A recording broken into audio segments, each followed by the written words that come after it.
อ้อในวันที่3เนาะเดือนเมษายนเนาะ2568เป็นวันเปลี่ยนมันเหี่ยวค่ะแลกำเฮาเตกว่าเวซื้อโคตอนของผักที่ร้านก้าในวันกำหนึ่งเนาะ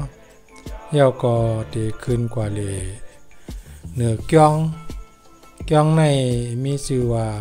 วัดเขาช่องสะแมสารนะครับว่า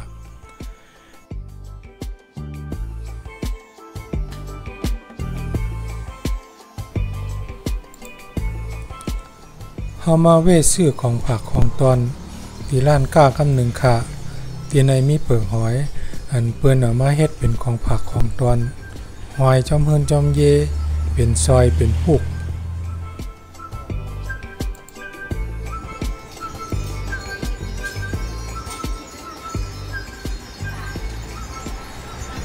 ลูกหมาเฮาแต้เลยใจปลาหมักป้องล้มนั่นยาวคาถางยักโดยแก่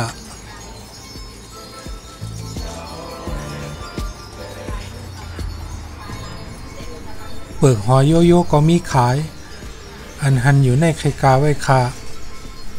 ซื้อคายักด้วยหลายๆกล้วย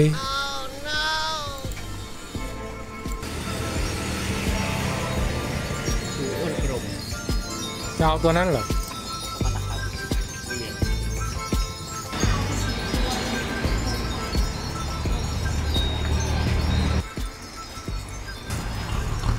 คาลุ่มโตเนาะ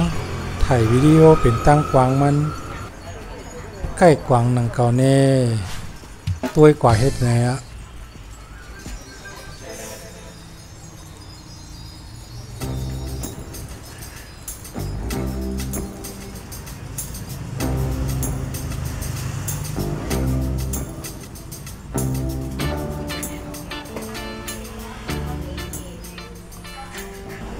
เปลือกหอยอันเปิ้นเอามาเฮ็ดตั้งขายนั่นมีหนำเต้ๆเอาค่ะอันห้างลีลายๆเอาไว้เป็นของผักของตอนกันเปลือกหอยแปดหลายเพราะหมอขึงหมอเฮ็ดหมอมีป้ายวนเนี่ยก็มันก็เป็นเงินเป็นต้องหนังเก่า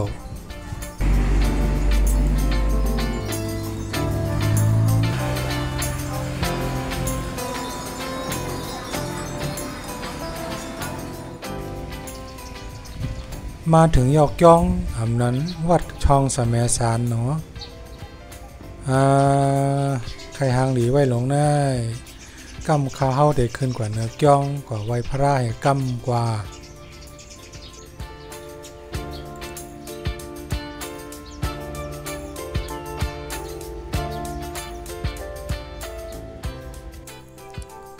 ขึ้นมาเหนือจ้อง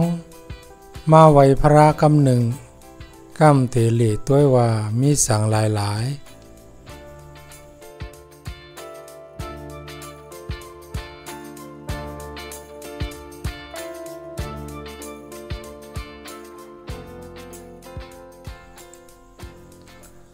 มาไหวพระอันมีชื่อว่าหลวงพ่อดำเขาเจดีวัดช่องสะแมสารในเข้าว่าเหนือเกี้ยงในมีหุ่นหางหมุนจ้างอันเปิ้นเฮ็ดโกก่ายไว้หลายป้าเนาะมีจื่อสั่งหลายๆในก็ข้าวก่อนเพราะฮู้จักเนาะอันฮู้จักนั่นเป็น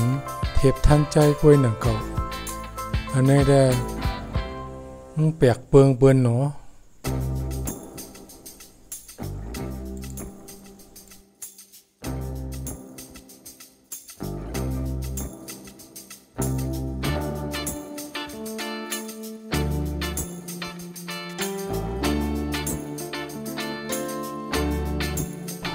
หลวงพ่อเนี่ยว่า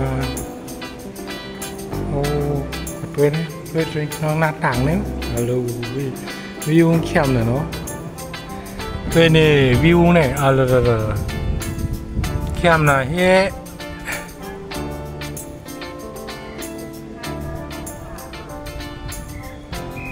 ฮ้นั่นเป็นเมื่อว่าเขาคืนเฮ่อกันนั่น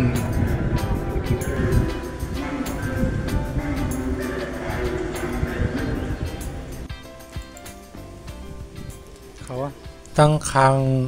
จ้องค่ะเนาะแต่มี ใครต่อยก็ต่อย หิ่งเนาะหิ่งลงเนาะ งัวใครตีม รักคั่งเนาะ เป็นแม่ เอามาไว้มาห้อยไว้ปันคนมาเล่นมาเหล่เนาะนักท่องเที่ยวเลยต่อยเลยเรียนเนาะเมียมาถามเขาว่าจังเพิ่นปันต่อยคือนี่ว่า เปิ้น ข่าวว่า พลังมีของ ต่อยจังเป็นหังเลย ร้อยนั่นน่ะ พะลำว่าหังผมให้ห้ามหังหรอกแค่ต่อยไว้แล้วก็ต่อยเขาว่าไหนเพิ่นมาเหล่เมียงสอนเฮาก็เพิ่นก็ต่อยก็รู้100กองหมู่นั่นก็ใครปรุงเดียวกันแน่งก็กว่าต่อยตัวกูอ่ะเพิ่นเฮ็ดไว้ปันคนต่อยเอารู้กองๆแกงๆนั่นน่ะวิวได้กินขาดนี่น่ะเตี้ยไว้ กำนากำ แต่ นา เมียวจังไหนแน่เมืองเฮามันมีลู่ ได้กว่าเลยๆใครเฮ็ดอย่างเฮ็ดอ่ะ ห้ามดีถอไม่เมียวก่อนนะ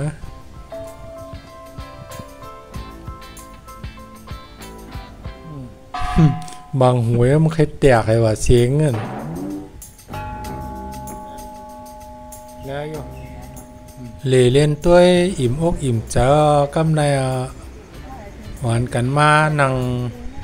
ถ่ายรูปว่า 1 2 3 อันนี้ก็เป็นเนาะอันที่เป็นร้านจอดรถอันที่หิมคางกยองค่ะเนาะมีผมไม่ผมตอกมีเจ้าตั้งขายเนาะมาขายโคขายของเนาะที่นังเรียนเนี่ยก็แคมเรียบน่ะรวมในโทผู้ผ้าเนาะเสียงรวมไม่ได้ถ่ายคลิปถ่ายวิดีโอเนี่ยผมได้เนาะถ้าได้เป็นนะครับร่วมดีนะกว่าก็เฮาขึ้นมาอยู่เหนือก้องเนี่ยก็เฮาแต่มุงหันลงกว่าทั้งเตินนะไผ่เตี่ยมนั่นน่ะร่วมไม่แดงทนนะอันนี้เป็นร้านจอดรถตั้งนาตั้งคืนก้องค่ะนะข้าก็มาเวทถ่ายเวโดยวิวด้วยหังนั่นค่ะนะมันก็มาเดป่นแบดมันงอกตัวมาช่างถูกเข้มเรียบเป็ดว่ะกันในก็เข้มกันนะตั้งคางจ้องเนี่ยที่ร้านจอดรถเนี่ย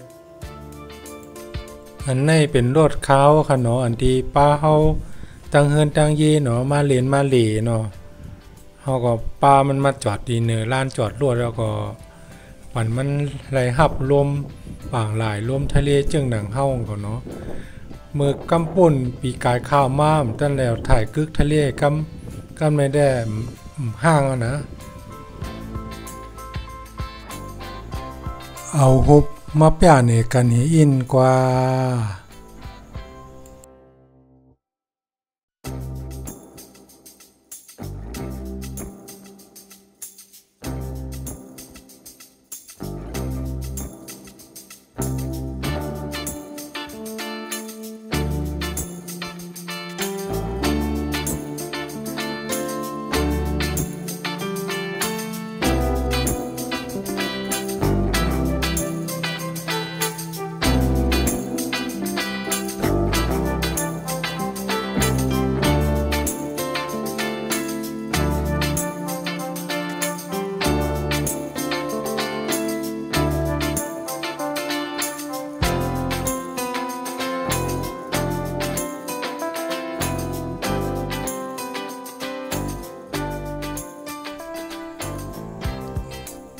ปุนตาตอนซื้อของผัก